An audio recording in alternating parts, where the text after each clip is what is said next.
আলাইকুম। সবাই কেমন আছেন? আমরা আসলে প্রতিদিনের মতো আজকেও একটা গল্প শেয়ার করব। চলেন শুরু করি। গল্পটা লিখে পাঠিয়েছেন, নাম সারিকা, বয়স 15, মেয়ে এবং স্টুডেন্ট।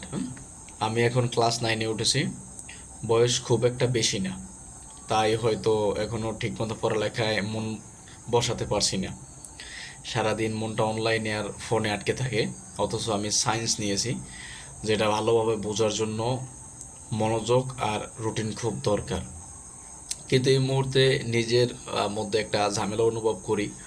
মন বসে না, উৎসাহ পাই না। জানি সময় থাকতে বদলানোর দরকার, তাই নিজেকে গুছিয়ে নিতে চাই। এখন আমি কি করতে পারি? পরামর্শ চাচ্ছি। আসলে ফোন বা ল্যাপটপে এডিক্টেড হয়ে গেলে এখান থেকে বের হওয়া একটু কঠিন ব্যাপার। তবে আপনার জন্য প্রথম পরামর্শ থাকবে যে আপনি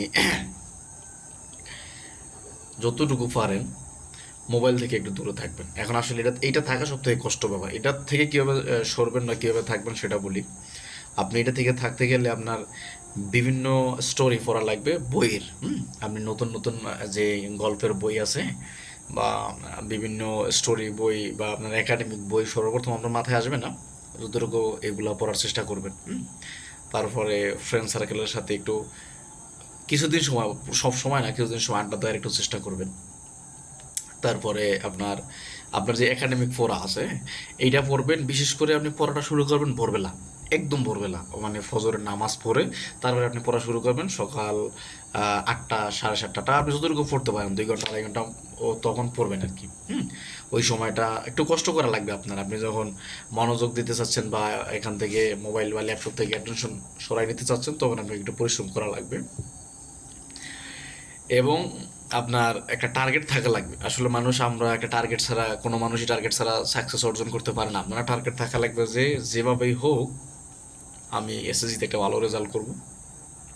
এবং আপনার সহপাঠী যারা আছে, যারা বিশেষ করে পড়ার প্রতি অ্যাটেনশন বেশি দেয়, স্টুডেন্ট ভালো, ওদের সাথে আপনার সম্পর্ক রাখবেন। ওরা কীভাবে পড়তেছে, কীভাবে কী করতেছে, ওদের সাথে এগুলো নিয়ে ডিসকাস করবেন। যদি আপনি মোটামুটি এগুলো নিয়ে ডিসকাস করতে পারেন এবং ওই যে ভোরবেলার যে পড়াটা আর কি, ওটা আপনি কন্টিনিউ করাই লাগবে যেভাবেই হোক। যদি আপনি এটা কন্টিনিউ করতে পারেন, তাহলে ইনশাল্লাহ আশা করি আপনার ওই ফোন থেকে, ফোনের যে অ্যাডিক্টেডটা ওটা চলে যাবে এবং আপনি পড়ার প্রতি মনোযোগ দিতে পারবেন। এবং পড়ার প্রতি যদি মনোযোগ আপনার একবার চলে যায়, তাহলে আপনি আর মোবাইলের দিয়ে তেমন একটা টেনশন আসবে না।